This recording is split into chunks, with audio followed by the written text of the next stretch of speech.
السلام عليكم ورحمة الله.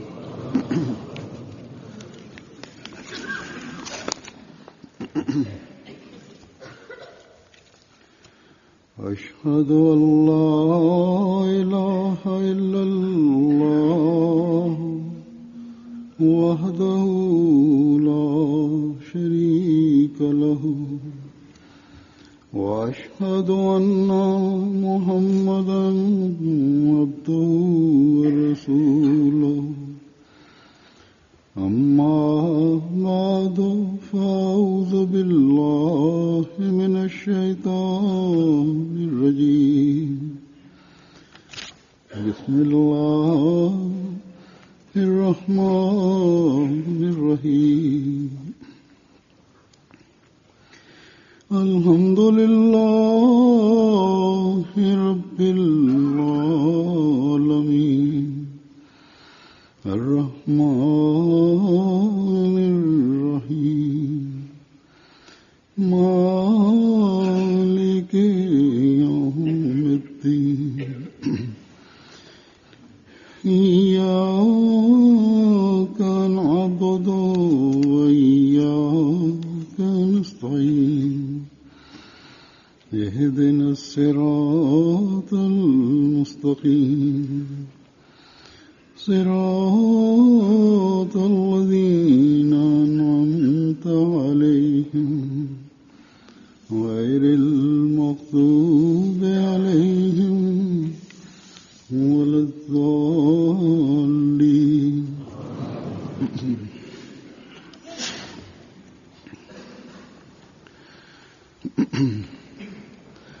गुज़श्ता खुतबे में जिक्र हुआ था Khalifa mtukufu ayyadahullah taala Ibn Nasir Aziz anasema kwamba katika Ijumaa iliyopita nilieleza kwamba Sayyidina Ahmad alayhi salatu wassalam kwa kumfuata Mtume sallallahu alayhi wa alihi wasallam alielewa Qur'ani tukufu, alielewa amri za Qur'ani tukufu na alielewa umoja wa Mwenyezi Mungu pia, kwa sababu madhumuni ya umoja wa Mwenyezi Mungu haiwezi kueleweka bila kumfuata na bila kumtii Mtume sallallahu alaihi wasallam. Vile vile elimu ya Qur'an tukufu pia haiwezi kupatikana bila kumfuata Mtume sallallahu alaihi wasallam. Ndio maana pamoja na la ilaha illa Allah ni muhimu kuelewa Muhammadur Rasulullah pia ni Mtume Muhammad sallallahu alaihi wasallam ambaye alikuwa mfano mwema wa la ilaha illallah na Muhammadur Rasulullah. Mimi leo nitasoma baadhi ya maandiko ya Sayyidina alayhi salatu wasalam kuhusu mada hii, na maandiko haya ni kuhusu umoja wa Mwenyezi Mungu. Yani ameeleza umoja haswa ni nini na uhakika wa tauhid, umoja wa Mwenyezi Mungu ni nini, namna gani mtu kwa kufuata umoja wa Mwenyezi Mungu anaweza kuitwa mtu mwenye kufuata tauhid. Katika tafsiri ya sura An-Nas kwa kueleza umuhimu wa ilahi nas, Sayyidina Ahmad alayhi salatu wassalam anasema wakati alipoeleza hii, alieleza baada ya madhumuni ya maliki nas ilahi nas, anasema kwamba nataka kueleza kwamba katika sura hii Mwenyezi Mungu kwanza alisema rabbin nas, kisha alisema malikin nas, na mwishowe alisema ilahin nas. Na ilahin nas ni kusudio maalum la muaminio, na kuhusu hii upande huu muaminio anatakiwa aelekee. Ilahi nas maana yake ni kusudio na anayeabudiwa na anayetakiwa, yani kitu kinachotakiwa kipatwe na kitu ambacho ni malengo yetu, na kwa ajili ya kupata kile kitu mwenye kufuata umoja wa Mwenyezi Mungu anatakiwa afanye juhudi. Amesema ilah maana yake ni yule ambaye anaabudiwa na ambaye ni malengo ya muaminio. कि सिवाय अल्लाह ताला maana yake ni kwamba मकसूद नहीं, bila नहीं, mwenyezi mungu sina kusudio lingine lolote wala sina हर मदा और सताइश का मुस्तहिक mungu mwingine अल्लाह ताला को ही isipokuwa yeye, जितनी भी तारीफें na inatakiwa kwa ajili ya mambo yote की जाएं mwenyezi mungu awe kusudio la maaminio na और उसी को जेब देते na malengo yake. और यही हकीकी Na sifa zote zinazoelezwa kuhusu mwenyezi mungu ni sifa zinamhusu yeye tu. तौहीद तभी पूरी होती है Amesema kwamba umoja wa mwenyezi mungu unakamilika और मदावा wakati mtu anamtegemea mwenyezi mungu katika mambo yake yote. फरमाया कि सूफी La ilaha illallah maana yake ni hii. मकसूद मबूद मुराद ली है Masufi wamesema katika maneno ya ilah maana yake ni yule anayeabudiwa ambaye ni kusudio और नहीं होता la maaminio. में इस्लाम की Maadamu mwanadamu कायम नहीं होती hafuati njia hii, hawezi kuwa na mapenzi ya mwenyezi mungu wala mapenzi ya dini tukufu ya islam. वरना सिर्फ बातें Wakati anapoelekea njia hii ndipo anakuwa na mapenzi ya dini tukufu ya islam moyoni mwake. Kisha sainam alah salatu wassalam anasema kuhusu mafundisho कि ये खुदा का ya islam, कि इस्लाम के amesema kwamba hii ni fadhili ya mwenyezi mungu kwamba kwa kuipitia जो islam के लिए मुसलमानों को मिला और इस फजल को waislamu waliopata, लेकर आए जिस पहलू से na fadhili hii ililetwa na mtume muhammad sallallahu alaihi wasallam. नाज का मौका है Muangalie kwa उनका खुदा njia yoyote waislamu wanatakiwa wawe na fahari तारा या कोई mwa waislamu. Mungu wao si वो Kader jiwe wala nyota wala si mtu aliyekufa, bali Mungu wao ni yule ambaye ana kudra juu ya kila kitu, aliyeumba mbingu na ardhi na yote inayopatikana kati yao, na vile vile yeye ni hayyu na qayyum. जिसकी नबूवत Na mtume wa waislamu ni yule mtume क़यामत तक दराज ambaye utume wake na unabii wake utaendelea mpaka siku ya kiyama. आदत नहीं बल्कि उसके Utume wake si ule utume uliokufa, bali हर जमाने में matunda yake na baraka yake yanaendelea kupatikana katika kila dhama, na hii ndiyo ni dalili ya ukweli wake katika kila zama. जारी किया है Hivyo ndivyo mwenyezi mungu alileta baraka hizi katika dhama hii kwa kumtuma आज भी दी masihi aliyeahidiwa. फिर उसकी दावत Alithibitisha utume wa mtume sallallahu alaihi wasallam, फरमाया na hii tena ni kwa ajili ya dunia nzima. नासो Amesema mwenyezi mungu amesema katika Qur'an tukufu, ya kul ya ayuhan nasu inni rasulullahi ilaykum jamia, yani uwatangazie watu kwamba mimi ni nabii kwa ajili yenu nyote. रहमत Kisha amesema wama arsalnaka illa rahmatan lil alamin, और हमने तुझे दुनिया की तरफ सिर्फ yani umetumwa kuwa rehema kwa ajili ya ulimwengu. किताब दी तो ऐसी कामिल और ऐसी Amesema sayyidina al-islam kwamba ला रैब फी mtume saa salam alipewa kitabu kikamilifu kiasi hiki kwamba mungu amesema la raiba fiha, vile vile fiha kutubun qayyima, कायम रहने वाले अहकाम हैं yani humo amri zinapatikana zitakazobaki. बाकी किताबें Katika vitabu vya kale तो ni visa tu vinavyobaki na vinavyopatikana. से रह गए हैं ऐसी सदाकतें जो दायमी हैं वो सिर्फ कुरान करीम में नजर आती हैं Ukweli utakaobaki, ukweli ule unapatikana ndani ya Qur'ani tukufu tu, na vile vile ayatun muhkamatun. फिर Na mizan na muhaiman, हर तरह से कामिल mambo haya yote yanapatikana ndani ya Qur'an tukufu. मुसलमानों का है Kisha anasema kwamba अल-यौम dini iliyokamilika ni dini ya Waislamu. Kwa ajili ya hii Mwenyezi Mungu alisema al-yawma akmaltu lakum dinakum wa atmamtu alaykum ni'mati wa raditu lakum al-islam dina. कि आज तुम्हारे लिए Mungu ametoa ushahidi wake, yani leo dini yenu imekamilika, na Mungu amewakamilishieni neema zake, na amependekeza ये मोहर लग dini tukufu ya Islam kuwa dini yenu. जो आखिरी और कामिल दीन है। basi ni islam tu ambayo ni dini ya mwisho na ni dini iliyokamilika ambayo inatimiza mahitaji yote. Kisha amesema मुसलमानों पर ni nasikitika kwamba जो रज़ाए इलाही का मूजब hawa waislamu है, ambao walipata dini hii ya इलाही का मूजब ridhaa ya mwenyezi mungu भी बेनसीब है।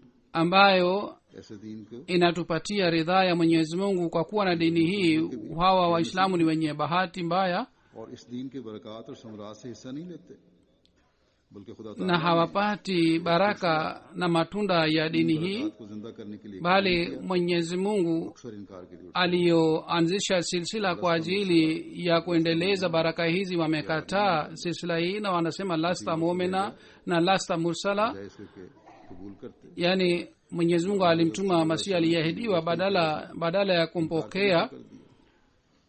ये walianza kumkataa कि तुम कोई खुदा ताला की na wakaanza kusema kwamba wewe hukuja kutoka kwa mwenyezi mungu, नहीं, na wakaanza kupaza sauti hii kwamba wewe si mwaminio. Amesema kumbukeni kwamba नहीं कर सकता kukiri umoja wa mwenyezi mungu से लवाजमा haiwezi kuvuta baraka zote zinazopatikana kwa kufanya vitendo vizuri.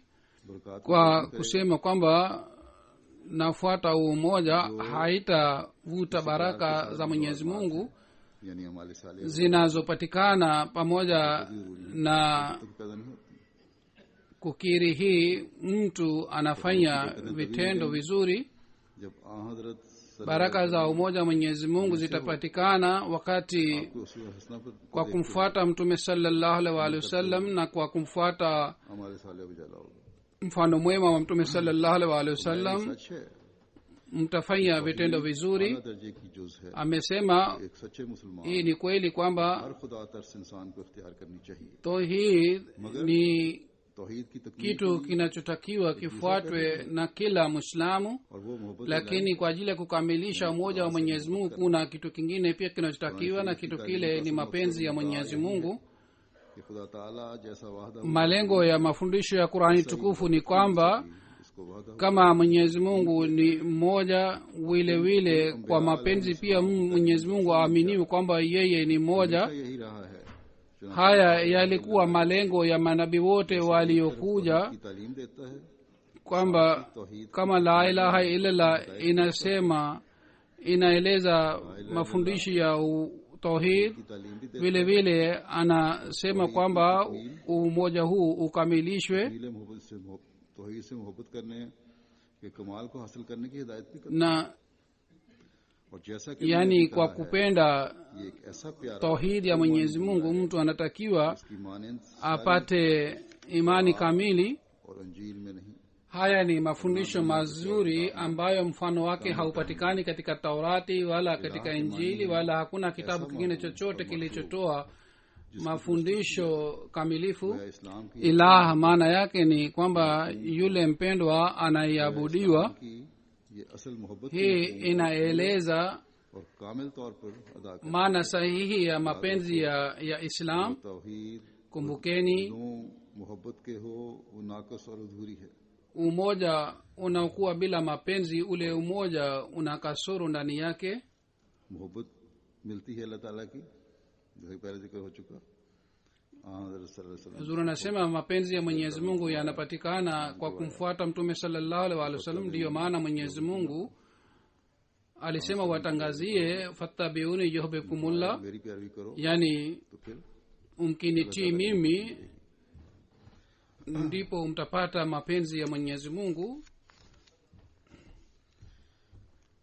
तौहीद की हकीकत और एक मोमिन का Kwa kueleza uhakika wa tauhid इस बारे na mwaminio wa hali yake inatakiwa iwe ya aina gani, kuhusu hii Sayyidina Muhammad sallallahu alaihi wasallam anasema और उनसे इनाम या wale watu wanaowategemea viongozi wa dunia na wanapata zawadi kutoka kwao, wao wanawaheshimu kama wanamheshimu Allah subhanahu wa ta'ala, na wanaanza kuabudu hawa viongozi. Jambo hili linafuta umoja wa Mwenyezi Mungu katika mioyo yao और इंसान को उसके na linampeleka mwanadamu mbali katika malengo yake, मुसलाम ये तालीम na mtupa mbali katika malengo yake.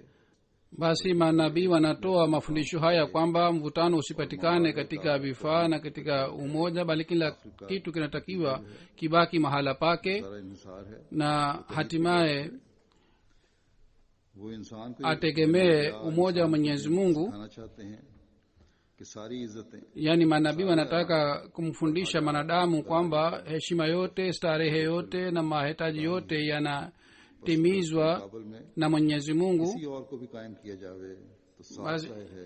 Dhidi yake yeyote akiletwa, ni dhahiri kwamba katika hali hii moja atakufa. Yani wakati mashindano yatakapopatikana katika hawa wawili, lazima moja atakufa. Kama kuna maadui wawili wakishindana, lazima moja atashindwa. Kwa hivyo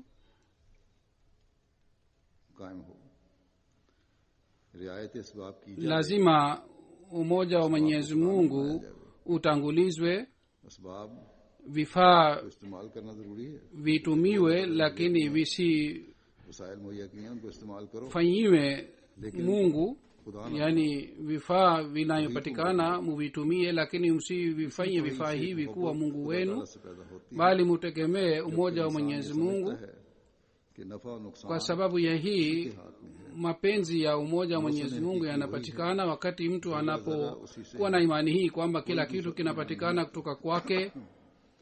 Hakuna yeyote anayeweza kusaidia isipokuwa Mwenyezi Mungu. Mwanadamu anapopata hali hii nzuri, ndipo anaitwa mfuataji wa umoja wa Mwenyezi Mungu.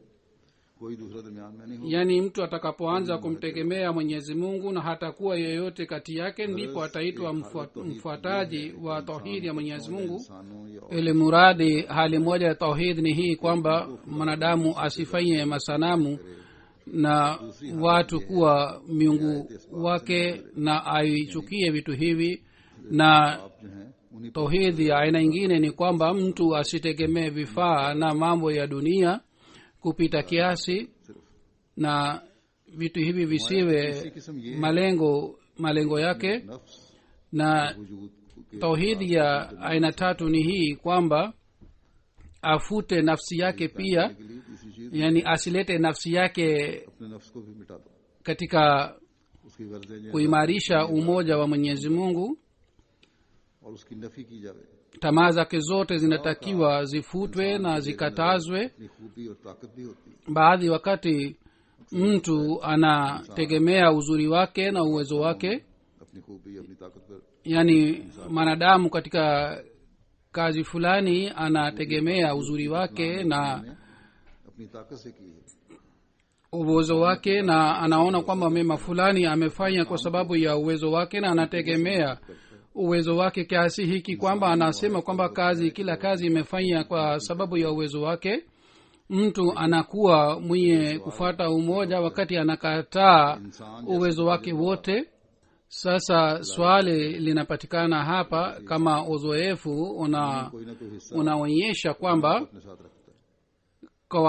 kwa kawaida kila mwanadamu anakuwa na sehemu fulani ya dhambi. Wengine wanafanya madhambi makubwa, na wengine wanakuwa na madhambi ya wasitani, na wengine wanafanya madhambi madogo madogo, kama kuwa na bahili na kuwa na tabia ya kuwaonyesha watu wengine, na vile vile wanakuwa na madhambi ya aina hii. Madamu mtu haachi madhambi haya, mtu hawezi kupata nuru yake iliyopotea. Kwa hakika Mwenyezi Mungu ametoa amri chungu mzima. Amri zingine ni za aina hii kwamba kila mmoja hawezi kuzifuata zile amri. Kwa mfano ni haji ni farz kwa ajili ya yule mtu ambaye ana uwezo, na vile amani patikane njiani, na aweze kuacha chakula cha kutosha kwa ajili ya watu wa nyumbani. Isije anaenda kuhiji na anaacha watu wa nyumbani bila chakula. Na katika hali hii anaweza kufanya haji. Vile vile ni amri ya zaka, anaweza kutoa yule tu ambaye analazimika kutoa. Vile vile katika swala pia hali inabadilika. Kwa mfano katika safari mtu anakusanya swala, lakini kuna jambo moja ambalo mabadiliko hayapatikani ndani yake, na jambo hili ni la ilaha illallah muhammadu rasulullah. वो सब उसके hii ni asili yoyote inayopatikana min ghairi ya hii जब तक ni इबादत की आज़ादी ना हो। kusaidia asili hii. अल्लाह ताला ने हुक्म दिया है इबादत करने का, maadamu mtu ना इबादत करोगे hafanyi ibada sawa na amri ya mwenyezi mungu, ndipo umoja wa mwenyezi mungu utakamilika na mtu atafuata tauhid halisi. वाला उस वक्त amesema kwamba la ilaha illallah muhammadu rasulullah anakuwa mkweli katika kauli yake wakati की हकीकत में अल्लाह के kwa vitendo vyake pia anathibitisha kwamba और मकसूद नहीं है। min ghairi ya mwenyezi mungu, isipokuwa mwenyezi mungu hana mungu mwingine. hali yake hii inapopatikana जाहिर करने वाला हो तो वो खुदा ताला के na imani yake na vitendo vyake vinapothibitisha सारी मादी चीजें hali hii, basi yeye si mwongo wa mwenyezi mungu, आ गई है। तब वो ला इलाहा इल्लल्लाह मुझ na yeye ameanza kumtegemea mwenyezi mungu. katika hali hii anatamka la ilaha illallah, नमूने के लिए na vile vile anasema muhammadu rasulullah pia, सहल हो जाती है।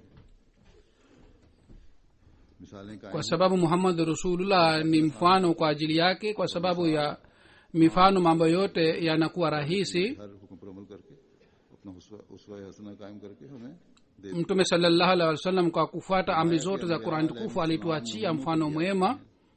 amesema manabii wanakuja kwa ajili ya kutupatia mfano mema, na mtume saa salam alituachia mfano mwema. और उनके नमूनों की ukamilifu wote क्योंकि सारे ulipatikana ndani yake, na alituachia mifano yake pia, kwa sababu mifano ya manabii wote ilipatikana ndani ya mtume sallallahu alaihi wasallam. safari moja katika के यहूदी hafla fulani, swali moja iliulizwa na myahudi moja kwamba mayahudi pia wanafuata umoja wa mwenyezi mungu, islam inaeleza nini zaidi ya hii? sainam alahi salatu wassalam alisema kwamba कशरुत तौहीद mayahudi hawana Kaul है तौहीद tauhid, ndiyo wanayo ganda ya tauhid, na ganda haiwezi बगैर kuleta faida yoyote. निरा tauhid inakuwa na madaraja mbalimbali. bila kuelewa madaraja haya tauhid haikamiliki. kusema la ilaha illallah haitoshi. hata shetani pia anasema hii, इंसान के mpaka kwa vitendo ithibitike kwamba mtu anafuata la ilaha illallah. आप ही बता hali hii haipatikani katika mayahudi. wewe niambie, je, hali hii inapatikana katika mayahudi? मुकाम तो ये है कि अल्लाह ताला के कौल के खिलाफ कोई अमर इंसान chanzo cha tauhid ni hii kwamba mtu asifanye kitu chochote kinyume cha ridhaa ya mwenyezi mungu, अल्लाह ताला ही na asifanye kitendo chochote kinyume na mapenzi ya mwenyezi mungu, इसी वास्ते kana kwamba katika mapenzi ya mwenyezi mungu aache kila kitu. ndiyo वला maana yake ni hii, la maabuda li wala mahbuba li wala mutaa li ilallah, मबूद है yani isipokuwa mwenyezi mungu hakuna mungu mwingine, wala hakuna mpendwa wangu, wala hakuna yeyote ninayemtii. kumbukeni ushirikina unakuwa ya aina mbalimbali. ushirikina moja ni ya dhahiri na ushirikina mwingine ni ule uliofichika. ushirikina uliowadhi mfano wake ni huu kwamba kama hawa मबूद समझते हैं washirikina और शिरक खफी wanaabudu masanamu, na जिस तरह अल्लाह ताला ushirikina uliofichika ni hii kwamba तो मुकाम aheshimu kitu kama anamheshimu mwenyezi mungu, या उसकी करनी चाहिए, या किसी शय से अल्लाह ताला की तरह मोहब्बत करे au या उससे खौफ करे anakipenda kitu kama anampenda mwenyezi mungu, au anakiogopa kama anamwogopa mwenyezi mungu, au anakitegemea kama anamtegemea तो रेत के मां mwenyezi mungu. पाई जाती है या नहीं। खुद हजरत मूसा mwangalie, je, hali hii inapatikana katika wafuasi wa taurat au la? फरमा रहे हैं कि आपको hata katika maisha ya musa alahi salatu wassalam waliofanya, unajua ये था ikiwa taurat ingetosha kwao, ilitakiwa mayahudi wangetakasa nafsi zao, lakini wao hawakutakasa nafsi zao, हजरत मूसा को भी bali wao waliendelea kuwa wenye mioyo कि वो इंसान migumu. बशर्ते के इससे सूर्य lakini kurani tukufu baraka yake ni hii kwamba ना किया जाए एक खास असर डालता है और इसके नमूने inaacha athari nzuri katika mioyo yetu अब भी मौजूद है. na mifano yake inapatikana katika zama zote, hata katika zama hii pia inapatikana. Katika Qur'an tukufu Mwenyezi Mungu amesema, kul in kuntum tuhibbuna Allah fattabi'uni yuhibbukumullah, yani ewe Rasul waambie hawa watu, ikiwa mnampenda अल्लाह ताला तुमको Mwenyezi Mungu basi nifuateni, Mwenyezi Mungu atawapendeni. Utii mkamilifu wa Mtume sallallahu alaihi wasallam unamfanya mwanadamu kuwa mpendo wa Mwenyezi Mungu. Hii inaonyesha मुवाहिद का kwamba नमूना थे. Mtume sallallahu alaihi wasallam alikuwa mfano mwema wa mtu anayefuata tauhid. दूर रह Basi ikiwa Mayahudi walikuwa wenye kufuata tauhid, answer basi kulikuwa hakuna sababu wasingempokea Mtume Muhammad sallallahu alaihi wasallam, खुदा ताला lazima wangemkubali. Walitakiwa के खातमुर रसूल का wakumbuke kwamba निहायत खतरनाक, kumkataa मगर mtume wa Mwenyezi Mungu ni jambo la hatari, lakini wao hawakujali. वही मौजूद थी मगर इनकार कर दिया. Na kwa kuwa na hali hii kwamba bishara ya kuja kwake ilipatikana katika kitabu chao, walimkataa. Sababu yake inaweza kuwa nini zaidi ya hii, kwamba kasat kulubuhum, yani mioyo yao ilikuwa migumu. एक मौके पर Sayyidina alayhi salatu wassalam kwa kueleza itikadi mbaya kuhusu Yesu Kristo anasema, और खालिस तौहीद लेकर आया था Islam जिसका नमूना और नामो निशान ilileta umoja halisi, mfano wake haupatikani katika dini zingine. अगरचे पहली किताबों में Mpaka nina imani तौहीद बयान की गई kwamba ingawa umoja wa Mwenyezi Mungu umeelezwa katika vitabu vya kale और मंशा भी तौहीद ही की इशात थी, na lengo la manabii wote lilikuwa tauhid ya Mwenyezi Mungu, lakini kama हम तौहीद लेकर आए. Mtume Muhammad sallallahu alaihi wasallam alileta हमने तौहीद के मराहल tauhid, खोल कर बयान किया है na kama Qur'ani tukufu imeeleza kuhusu tauhid, कि जब ऐसे hakuna kitabu chochote kilichoeleza hivi. चाहा, यानी Hawa walipotaka kuchafua chemchem hiki, मुखालफत कर yani और हजरत wale watu वफात के waliomkataa Sayyidina alayhi salatu wassalam na hawakubali kifo cha Yesu Kristo, खड़ा किया हुआ है और फिर भी अपने आप को मुसलमान कहते हैं, उनके बारे में फरमा रहे हैं na kwa kuwa na imani hawa watu wanaitwa Waislamu. Kuhusu hawa Sayyidina alayhi salam anasema kwamba walipojaribu kuchafua करना चाह chemchem hiki इस्लाम की katika बाकी रहा hali hii, niambie kitu gani kimebaki katika umoja wa Islam?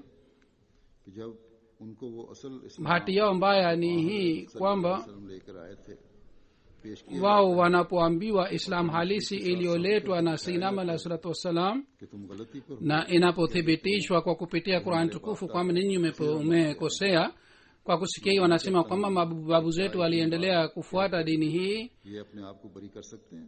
au itikadi hii. Nasema kwamba je, kwa kusema hivi wanaweza kusalimika? Hapana, सुन्नत कदीम bali के मुताबिक इस कॉल से भी sawa na Qur'an tukufu na sawa na sunna ya Mwenyezi Mungu, जब कभी कोई खुदा का मामूर और hoja inakamilika juu yao मुखालिफ kwamba nabii wa Mwenyezi Mungu anapokuja, wapinzani kwa kupata ujumbe wake walisema, masamena bihadha fi abaina alawalin, पहले बाप yani sisi hatukusikia kutoka kwa mababu zetu kuhusu tukio la aina hili.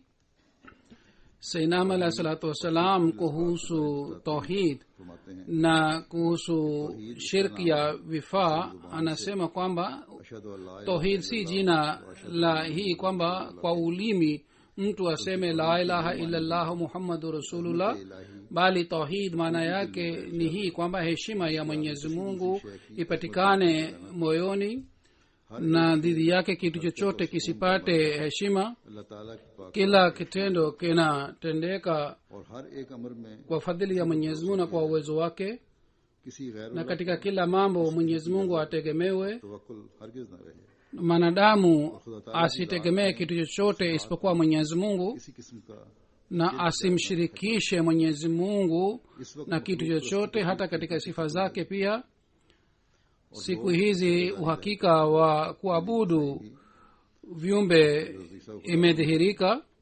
दूर हटने लग गए hata wakristo ambao walikuwa na imani kwamba yesu kristo ni mungu wameanza kuichukia itikadi hii. औलाद में ndiyo maana katika ulaya na katika nchi zingine wakristo wanaendelea kuichukia dini yao.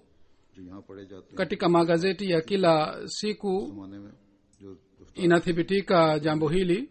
अब तो Hazur anasema kwamba wakati ule बल्कि अब hali iliyokuwa ikipatikana siku hizi hali hii imezidi sana. हाथ सिर्फ कहने के लिए ईसाई हैं hata watu kwa jina ni wakristo जिंदा है lakini hawako tayari kukubali nadharia hii kwamba isa alah salam yupo hai, na wao wanaanza kumkataa mwenyezi mungu kwa sababu ya itikadi hii. बस्ती को अब कोई नहीं amesema sinam alah salam hakuna anayekubali kuabudu viumbe, बहुत से लोग नहीं समझते lakini ndiyo shirki ya vifani shirki ya aina hii kama wetu wengi hawaelewi. kwa mfano mkulima anasema kwamba mimi nisipolima na mazao yasipopatikana mimi siwezi kuishi. अपने पेशे पर vile vile भरोसा है kila उन्होंने ये समझ रखा है anayefanya kazi ये ना करें anategemea kazi yake na नाम anasema kwamba mimi nisipofanya hivi mimi siwezi kuishi. hii ni shirki ya vifaa. की कुदरतों पर hii ni kwa sababu ya hii kwamba watu hawana imani juu ya kudra ya mwenyezi mungu. गजा si hii kazi tu bali maji, hewa na chakula ambayo ni muhimu kwa ajili ya maisha. vitu hivi vyote haviwezi kumfaidi mwanadamu mpaka idhni ya mwenyezi mungu ipatikane. इसीलिए जब इंसान bila idhni ya mwenyezi mungu haiwezi kuleta faida. ndiyo maana mwanadamu anapokunywa maji anatakiwa awe na imani hii kwamba mwenyezi mungu alileta maji haya na maji hayawezi kuleta faida mpaka mwenyezi mungu anataka, जब खुदा ताला चाहता है na kwa amri ya mwenyezi mungu maji yanaleta faida, नुकसान देता है lakini mungu anapotaka maji yale yale yanaleta madhara kwa ajili ya mwanadamu. amesema kwamba mtu fulani alikuwa amefunga saumu, wakati alipofuturu saumu yake akanywa maji, पानी ने na mara baada ya kunywa maji akalala. पानी पीते kwa maji yakawa sumu kwa ajili yake. mara baada ya kunywa maji akapata और वही पानी matatizo aina hii kwamba hakuweza kuamka, na maji yale yale ambayo ni dalili ya uhai yakawa sumu kwa ajili ya yule mtu. पानी रोजे के बाद Hazur anasema watu wengine wakati wa futuru wanakunywa maji sana, wanatakiwa wawe waangalifu wasinywe maji sana wakati wa kufuturu. का खा kisha amesema sayyidina alayhi salatu wassalam खा मुआशरा kazi का कोई और जब तक iwe kazi ya jamii au kazi ingine, तब तक मुबारक maadamu baraka haipatikani ndani yake kutoka mbinguni, kazi ile haiwezi kuwa yenye baraka. चाहिए ilmuradi mtu anatakiwa awe na imani juu ya uwezo na kudra ya mwenyezi mungu. yule ambaye hana imani hii basi hamtegemei, hamwamini mwenyezi mungu.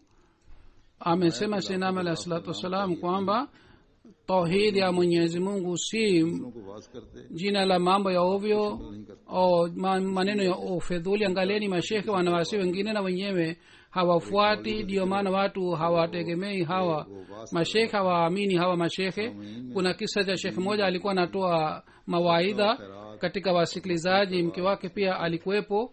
इससे shekhe alitoa mawaidha kuhusu sadaka. kwa kupata athari mwanamke mmoja akatoa mtali wake na akampatia shekhe, चाहती है na kwa kuona hii shekhe akasema kwamba je, unataka kwamba mguu mwingine ungue motoni? kwa hiyo akatoa mtali mwingine pia. aliporudi nyumbani pamoja na mke wake akataka kutoa sadaka. फरमाया कि ये बातें shekhe akasema kwamba कि नहीं होती na saa hizi ni kwa ajili ya watu wengine, si kwa ajili yako. तो गुजारा नहीं होता ikiwa hatukufanya hivi hatuwezi kupata chakula. Hazur anasema hii ndio ni hali ya mashekhe wa siku hizi. मिस्र है sayyidina alayhi salam anasema kwamba kuhusu watu wa aina hii kuna mfano. कि जलवा पर halifa mtukufu anasoma ule mfano uliotolewa na sayyidina alayhi salam ni katika lugha ya Kiajemi. रहती कर मैं कुना Hazur anasema maana yake ni hii kwamba wale wanaotoa mawaidha katika mihrab काम के बरखिलाफ wao wanapokuwa peke yao wanafanya kinyume na mawaidha yao.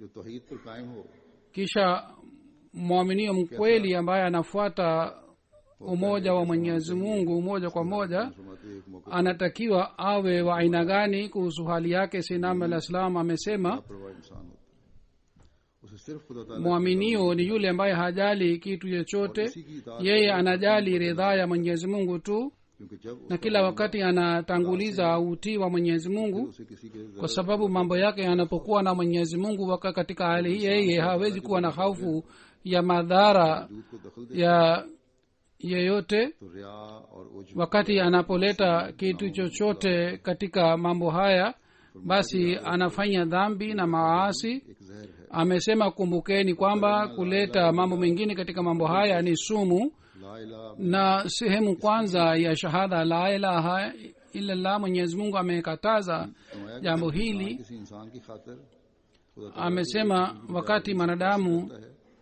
kwa ajili ya mwanadamu किसी सिफत में शरीक करता है, hatii amri ya Mwenyezi Mungu, na yeye katika hali hii anamshirikisha na Mwenyezi Mungu, किसी एक हुक्म की वो नहीं बजा लाता, उसको छोड़ता है, yani इसका मतलब ikiwa hatii amri yoyote ya Mwenyezi Mungu, अल्लाह ताला की सिफत maana yake ni hii kwamba तभी नहीं कर रहा वो काम।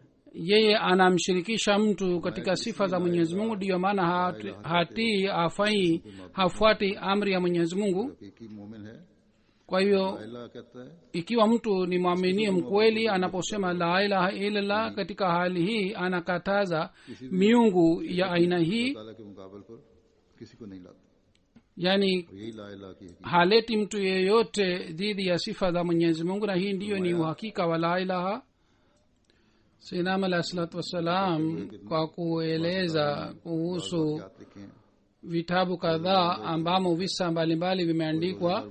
Kwa mfano, kisa kimoja kimeandikwa kuhusu तो मकसूद हो कि अपने shekhe alikuwa amefunga, na anapomwendea mtu na anataka kuonyesha saumu yake, na mwenye nyumba anapomuuliza kuhusu chakula, yeye badala ya kusema kweli kwamba amefunga saumu, yeye kwa ajili ya kuthibitisha kwamba yeye ni mnyenyekevu na yeye anafuata गरज की ये होती है, sheria vizuri, anasema kwamba nina udhuru. गरज के Maana yake ni hii kwamba कहता है रोजा रखा हुआ है, घर के बाहर yeye hasemi kwe waziwazi kwamba amefunga saumu, bali आया कि गरज anasema इसी तरह के बहुत kwa maneno mengine kwamba yeye hatakula, जो अमाल को तबाह ilimradi kuna dhambi za aina hizi zinazofichika ambazo zinaharibu vitendo, yani kuonyesha और इससे आहिस्ता आहिस्ता अमाल फिर mema ni dhambi iliyofichika, na kwa sababu ya hii polepole vitendo फरमाया कि vina किब्र और नखवत लगे रहे, vinaharibika na mtu anakuwa mbali na umoja wa Mwenyezi Mungu. इसलिए बाज गरीब Amesema matajiri wanakuwa na kibri ambayo inakula vitendo vyao, na maskini hawana tabia ya aina hii, ndio maana wao wanapita mbele. इंसान को तौहीद से Amesema kibri na majivuno ni kitu ambacho kinampeleka mwanadamu mbali na tauhid. जो कि अंदर ही अंदर Amesema limuradi tabia hii ya kuonyesha mfano wake ni kama panya ambaye anakula ndani kwa ndani. Mwenyezi Mungu ni mrehemevu, lakini kwa ajili ya kuja kwake mtu anatakiwa awe na unyenyekevu. का ख्याल उसके अंदर होगा, खा वो इल्म के लिहाज से हो, Kadiri atakapokuwa na kibri au majivuno, iwe kwa sababu ya elimu au kwa sababu ya utawala au kwa sababu ya mali au kwa sababu ya kabila तो उसी कदर au kwa sababu ya familia, इसलिए बाज किताबों में sawa na hali yake ile atabaki nyuma. Ndio maana katika vitabu kadhaa imeandikwa kwamba जाता है katika Sadat maulia wamepungua, kwa sababu wao wanakuwa na wazo la kuwa wakubwa, na wazo hili lilipotikana hawa watu wakabaki nyuma. Room कर देते हैं, Kwa sababu ya बहुत ही कम है, pazia za aina hii mtu ananyimwa na anakosa baraka. Wapo wachache ambao wanaokoka katika hali hii. हिजाब होता है, Utajiri na mali pia ni pazia. Ni vitu hivi viwili vinamzuia mwanadamu katika kutekeleza amri za Mwenyezi Mungu. दूर हो जाता Wakati mtu hafuati amri za Mwenyezi Mungu, basi anakuwa mbali na umoja wa Mwenyezi Mungu. Katika hali hii है। नहीं वाना में kuna ufunuo wa Sayyidina alayhi salatu wassalam, anta minni wa ana minka. कि लोग ये एतराज करते हैं Aliulizwa swali Sayyidina alayhi salatu wassalam kwamba watu wanaleta shutuma kwamba ufunuo huu ni kinyume na umoja wa Mwenyezi Mungu, कि तू मुझ में से है और मैं तुझ में से, yaani mimi ni kutoka kwako na wewe ni kutoka kwangu. पर किसी किस्म का एतराज Amesema kwamba anta minni ni wazi, hakuna shutuma yoyote inayoweza kuletwa dhidi yake. और उसी से है, mimi nimeletwa kwa fadhili za mwenyezi mungu na nimetoka kwake. अल्लाह ताला के antamini maana yake ni kwamba yoyote niliyopata nimepata kwa fadhili za mwenyezi mungu फिर फरमाते हैं कि याद रखना na mwenyezi mungu amenipatia. kisha anasema inatakiwa ikumbukwe jambo la इसका जिक्र हुआ है kweli na uhakika ni kwamba kama katika Qur'an tukufu inapatikana mara kwa mara kwamba mwenyezi mungu ni wahdahu la sharik, hana mshirika यही है कि अल्लाह wala hana mshirika katika sifa zake, katika vitendo vyake. जब तक इंसान हर किस्म के शिर्क kweli ni kwamba mtu hawezi kuwa na imani juu ya umoja wa mwenyezi mungu mpaka anajisafisha katika ushirikina. क्या बाएतबार tauhidi ya mwenyezi mungu inakamilika kwamba wakati mtu anamtegemea mwenyezi mungu katika फाल के बेमुसलमान hali yake yote na anakuwa na imani kwamba hakuna anayefanana na mwenyezi mungu katika vitendo vyake. यही समझे कि उसी से kuhusu की तरफ dhati ya mwenyezi mungu na kuhusu sifa zake और सिफात जो हैं awe na imani hii kwamba और जो sifa zake ni juu ya kila kitu काम है उनके नतायज हैं वो जैसी na matokeo ya vitendo हो सकता है कोई पैदा नहीं हो सकता yanayopatikana फरमाया yanapatikana kwa fadhili za mwenyezi mungu. नादान amesema wasiokuwa na elimu wanaleta shutuma dhidi ya ufunuo wangu huu लेकिन अपनी जुबान na hawaelewi uhakika wake ni nini, lakini kwa ulimi wao kwa kukiri kwamba mungu ni mmoja जैसे हजरत मसीह wananasabisha wengine katika sifa za mwenyezi mungu. kwa mfano kuhusu yesu kristo wanaimani kwamba yeye anauisha wafu na wana imani kwamba yeye ni alimul ghaib na wanakuwa na imani kwamba yeye ni alhayu alqayyum. je, huu si ushirikina? huu ni ushirikina yenye hatari sana. huu ni ushirikina ulioangamiza wa kristo. lakini बस इस किस्म के सिफात waislamu kwa bahati mbaya wameanza kufuata itikadi hizi za wakristo. तजवीज न करे basi sifa hizi ambazo ni sifa za mwenyezi mungu mwanadamu शरीक न करे hatakiwi दुनिया में जो असबाब को awashirikishe wengine katika sifa hizi hata wawe manabii. परस्त हो जाते हैं vile vile katika kazi ya mwenyezi mungu asimshirikishe yeyote. watu wengine wanaanza kutegemea vifaa kiasi hiki kwamba wanamsahau mwenyezi mungu. tauhid halisi ni kwamba mtu asitegemee vifaa na wala mambo ya dunia. यानी जो चीजों में ख्वास kuhusu vifaa hivi में यकीन न किया जाए mtu asiwe na yakini hii kwamba उनके जाती हैं बल्कि ये मानना चाहिए कि वो kwamba sifa zinazopatikana katika vifaa hivi ni जैसे Turbat za binafsi, bali mwenyezi mungu इसहाल लाती है amezipatia sifa hizi. हलाकत देता है एक जहर है। अब ये कुव्वतें और kwa mfano kuna samulfar ambayo ina sifa ya kuua. उनमें रखे हुए हैं। अगर वो निकाल sifa hizi si za binafsi bali mwenyezi mungu aliweka sifa hizi ndani zao. हलाक करने की खासियत रख सकता है। ikiwa mwenyezi mungu anatoa sifa hizi basi hakuna गरज असबाब के सिलसिले को dhara yoyote inayoweza kupatikana katika vitu hivi. और सिफात और basi ikiwa mwanadamu hamshirikishi kitu chochote katika sifa na katika kazi ya mwenyezi mungu, मुआहिद कहेंगे ndiyo maana atajua uhakika wa mwenyezi mungu na ataitwa mwenye kufuata tauhid. तो वो जुबान से गो कितना ही lakini kama sifa za mwenyezi mungu वो मुआहिद नहीं कहला anakubali kwa ajili ya wengine, hata akisema kwa ulimi kwamba yeye ni mwenye kufuata tauhid, yeye hawezi kuwa mkweli katika kauli yake. hata aria pia wanasema kwamba wao wanafuata tauhid, lakini kwa kuwa na kauli yao wanasema kwamba roho haikuumbwa गोया bali roho ilipatikana yenyewe bila msaada wa mwenyezi mungu. मादा इससे बढ़कर और क्या शिरक होगा। इसी तरह में बहुत से zaidi ya hii ushirikina unaweza kuwa nini? ऐसे अफाल और अमाल उनसे wapo wengine ambao hawawezi kufanya tofauti baina ya ushirikina na tauhid. जिनमें साफ wanafanya vitendo, wanakuwa na itikadi za aina hii ambamo shirk inapatikana. kwa mfano wanasema asingekuwa mtu mwingine tungeangamia au kazi isingefanyika. इतलाल से न basi mwanadamu anatakiwa तो अफाल asitegemee किसी को vitu hivi, mambo ya dunia kupita kiasi, na anatakiwa asishirikishe kitu chochote na mwenyezi mungu. sinama alah salatu wassalam anasema kwamba अल्लाह ताला ने रखे हैं इनमें वो हद से नहीं uwezo aliopewa mwanadamu mtu hawezi kupita mipaka yake. Mfano, mwanadamu alipewa jicho kwa ajili ya kuona na sikio kwa ajili ya kusikia na ulimi kwa ajili ya kuongea सुनने के देखने na kwa ajili ya kuonja. Hakuna anayeweza kusema kwamba badala ya kusikia kwa masikio yake anaweza kuona.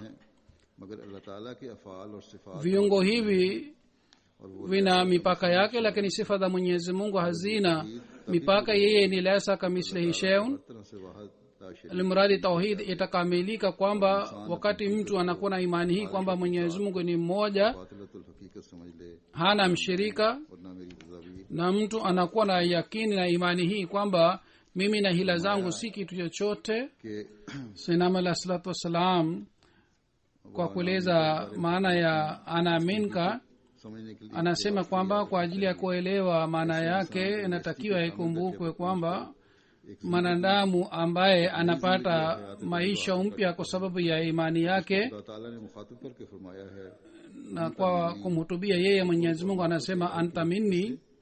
Hii inaonyesha kwamba yeye ni karibu na Mwenyezi Mungu, ताला की तौहीद और उसकी अजमत na mtu huyo इज्जत और अजमत और जलाल के ज़हूर का मुझे हुआ करता anakuwa वो अल्लाह ताला की हस्ती का anakuwa kioo cha heshima ya Mwenyezi Mungu. इस रंग से और इस लिहाज Yeye anakuwa dalili kuhusu Mwenyezi Mungu, जो बिल्कुल na katika hali hii तो फिर खुदा ताला का ज़हूर उसमें मौजूद anapofuata Mwenyezi Mungu katika hali hii इस हालत में anakuwa kioo cha Mwenyezi Mungu. अल्लाह ताला उनके लिए Katika hali hii ya kuwa kioo cha Mwenyezi Mungu kwao, Mwenyezi Mungu anasema wana minka, को अनाम इनका की आवाज आती है na mtu ambaye anasikia sauti hii ya anaminka anakuja duniani wakati watu hawamaabudu Mwenyezi Mungu hata kidogo. इस इंसान को आए Sauti ya anaminka कहता है जब लोग anaisikia sauti hii anakuja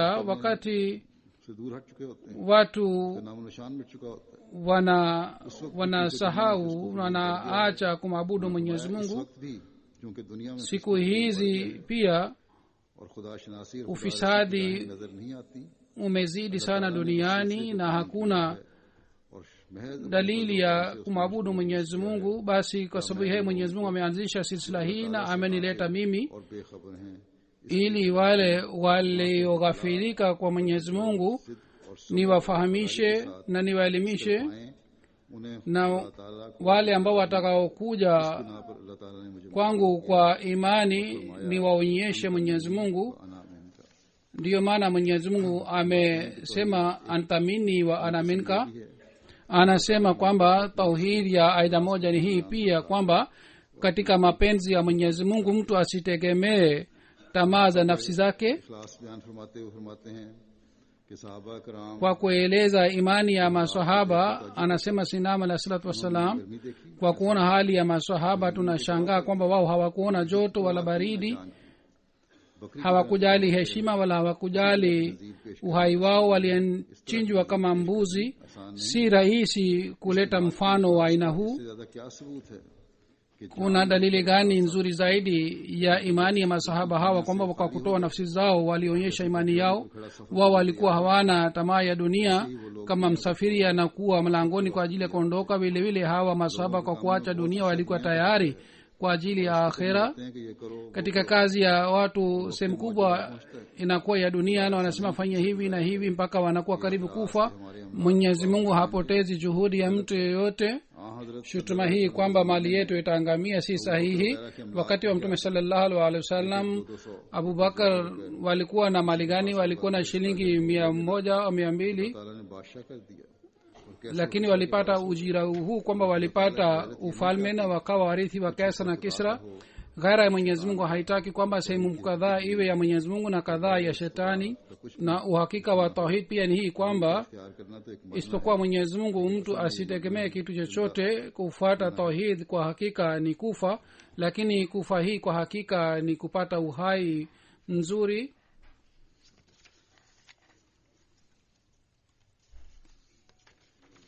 क्या फरमाते हैं कि यकीनन समझो Kisha anasema के बाद एक और जहान है जो कभी खत्म न होगा muelewe kwamba baada ya dunia hii ni dunia ingine ambayo haitaisha. Kwa ajili ya dunia ile tunatakiwa tutayarishe. Heshima ya dunia hii inakwisha hapa hapa, lakini dunia itakayokuja baadaye hakuna mipaka ya furaha yake.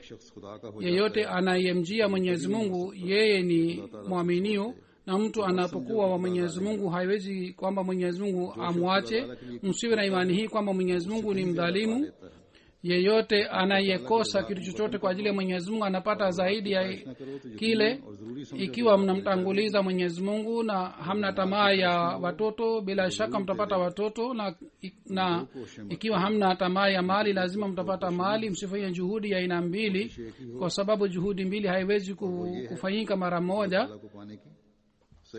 Juhudi ya kwanza ni hii kwamba mufanye juhudi ya kumpata Mwenyezi Mungu. Wale ambao wanaacha dunia kwa ajili ya Mwenyezi Mungu wao wanapata dunia, lakini sharti ni hii kwamba msifanye shirk. Anasema tena kwamba mzizi wa Islam ni tauhid, yani isipokuwa Mwenyezi Mungu mtu asitegemee kitu chochote. Hata kama anapata shida na maafa ya aina gani, asiwe na malalamiko hata kidogo. Maafa yanayokuja juu ya mwanadamu ni kwa sababu ya nafsi yake. Mwenyezi Mungu hamdhulumu, lakini baadhi wakati watu wema pia wanapata majaribio. Watu wanaona ni maafa, lakini si maafa kwao, bali inakuwa zawadi na inaam ya Mwenyezi Mungu, na kwa sababu ya hii wanakuwa karibu na Mwenyezi Mungu, na watu wengine hawawezi kuelewa hii. Lakini wale ambao hawana uhusiano mzuri na Mwenyezi Mungu, wao kwa kupata maafa wanapotea zaidi. Kuhusu watu wa aina hii Mwenyezi Mungu amesema fi kulubihim maradun fazadahumullahu maradan. Basi muendelee kuogopa na muombe fadhili za Mwenyezi Mungu kutoka kwake, isije mkawa miongoni wa wale wanakata uhusiano na Mwenyezi Mungu.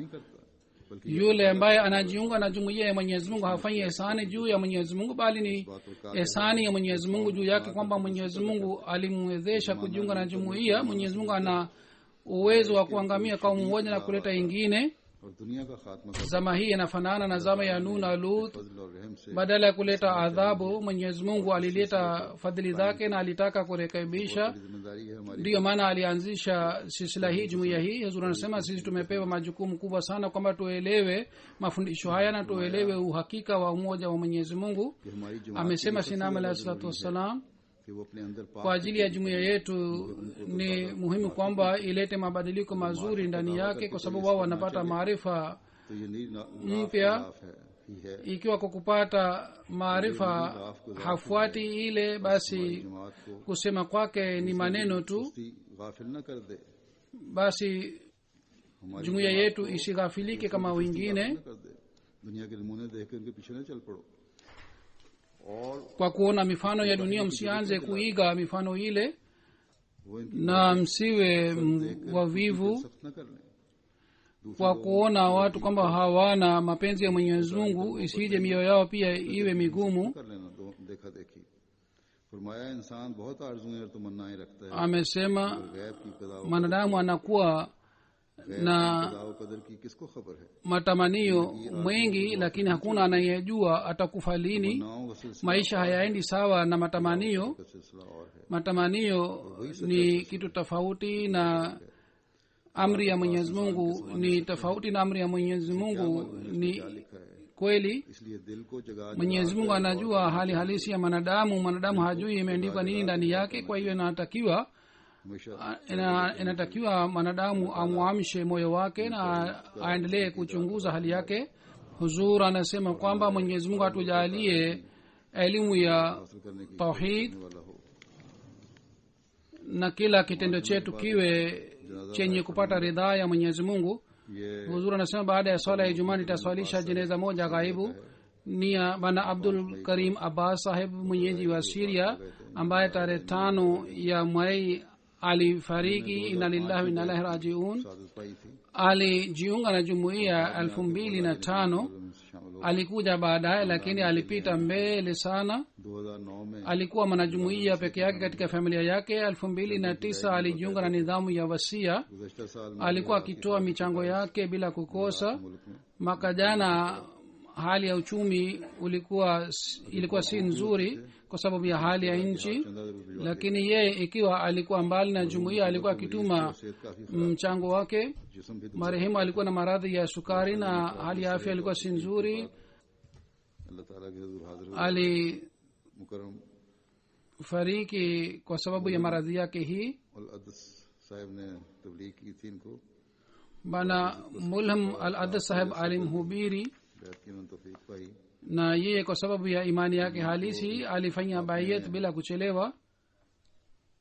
लिखते हैं कि आपने सच्ची तलाशी हक और आला दर्जे की रूहानियत के Anaandika kwamba बाद ज्यादा मुताले के yeye kwa sababu ya kutafuta haki लिया और तबलीग के एक माह बाद ही alikubali haki bila kuchelewa, बाद na alipohubiriwa mara mwezi moja tu दुआ में alikubali na alijiunga na jumuiya. Baada ya kujiunga na jumuiya aliona kwamba नमाज पढ़ katika msikiti wa Quba pamoja na masahaba anaswali swala na wote walikuwa wamevaa mawazi nyeupe, murrum na hali iliyokuwa katika swala ilikuwa ya aina yake, na marehemu alikuwa na furaha sana kwa sababu ya ndoto hii, na alisema kwamba ndoto yangu hii inathibitisha kwamba uamuzi wangu wa kujiunga na jumuiya alikuwa sahihi.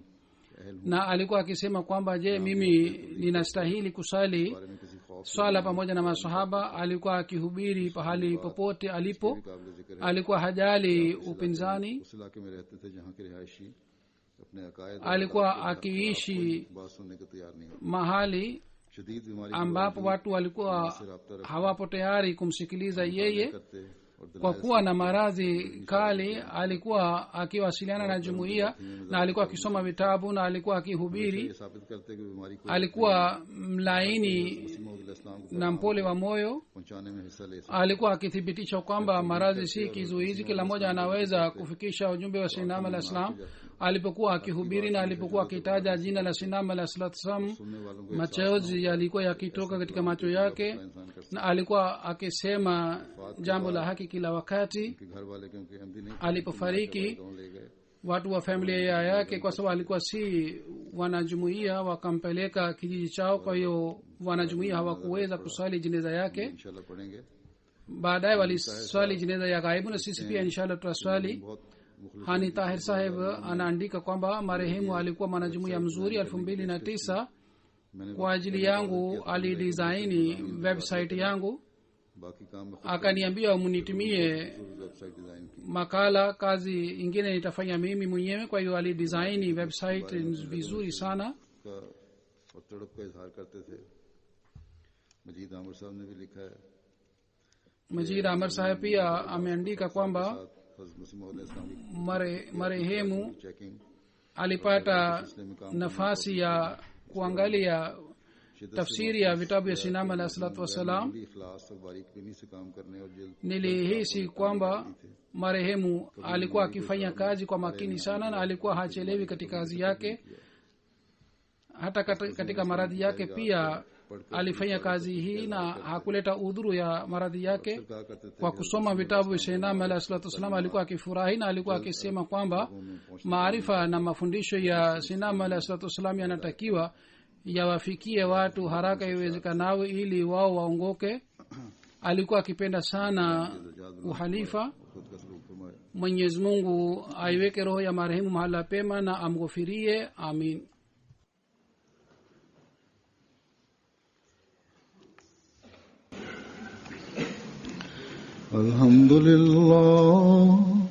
الحمد لله نحمده ونستعينه ونستغفره ونؤمن به ونتوكل عليه ونعوذ بالله من شرور أنفسنا ومن سيئات أعمالنا من يهده الله فلا مضل له ومن يضلل فلا هادي له ونشهد أن لا إله إلا الله ونشهد أن محمدا عبده ورسوله عباد الله رحمكم الله إن الله يأمر بالعدل والإحسان